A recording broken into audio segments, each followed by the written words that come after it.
She adopted a dark-skinned baby that no one wanted, and this is how he repaid her after 20 years.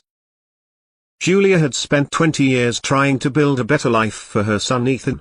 She thought back to the day that she had first seen Ethan, an unwanted dark-skinned baby, and how her life had taken a very different path.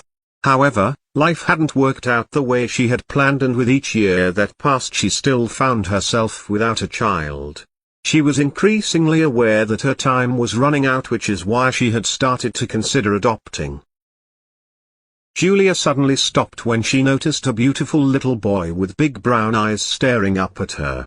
The agency workers seemed to notice a connection between the pair and told Julia that the little boy was called Ethan. He was often overlooked by potential adoptive parents.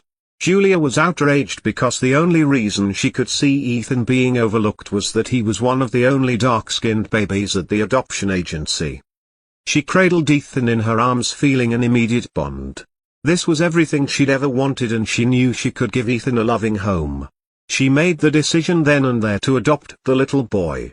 Life with Ethan at home was everything Julia had hoped for. Her days were filled with laughter and new experiences. But Julia couldn't ignore the not-so-subtle looks and the hushed conversations questioning her decision to adopt this baby. Despite these challenges, Julia remained determined to create a home where skin color wasn't important. As Ethan progressed through various milestones, questions about his identity naturally came about. These questions were often fueled by encounters at school with other children. Ethan would often come home and ask why he looked so different from his mom, or why they had different skin colors.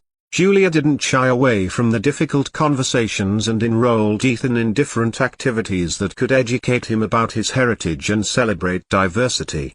Ethan thrived in these environments. Finding a creative outlet where his identity was no longer defined by skin color was encouraged by the positive changes within her household.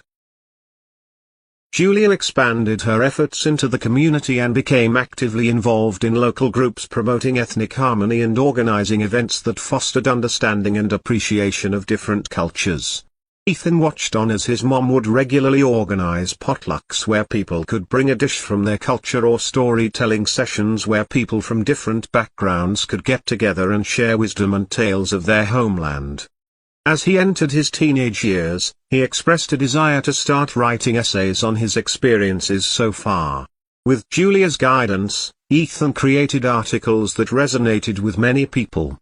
He soon found himself sitting on the youth council and as a member of various discussion panels. Teachers at school had also noticed Ethan's brilliant academic ability and maturity far beyond his years. They believed that Ethan could take the foundations that Julia had built and turn them into something life-changing for many people. He spent his days and nights tirelessly working, and soon his resilience and hard work secured him a full scholarship to one of the top universities in the country. Shortly after arriving at the university, Ethan met Professor Douglas, a respected academic figure known for his academic achievements and his journey as a man of color in a prestigious environment. Professor Douglas was just about to start a new research project on adoption stories where the children and parents came from different ethnic backgrounds. Professor Douglas expressed a desire to enroll Ethan in the project. Seeing an opportunity to meet other people like him and open people's eyes to what can happen when love transcends differences, Ethan embraced the project in a way he'd never tackled anything before. But life was about to throw a huge curveball at Ethan. In the middle of his success, Julia received the news that she had a life-threatening condition that required immediate attention. On top of the diagnosis, she faced the reality of not being able to pay the medical bills, as her insurance didn't even come close to covering the amount of money that would be spent. Keen to do all he could to help the woman who had given him such an amazing life, he set up a fundraiser and shared their story with the world. The response was overwhelming. Many people contributed to the fundraiser, and it soon gained so much momentum that news outlets picked up on it, further amplifying the support. To Ethan's surprise, the funds now not only covered Julia's medical bills but also allowed him to set up a foundation to support people facing similar challenges.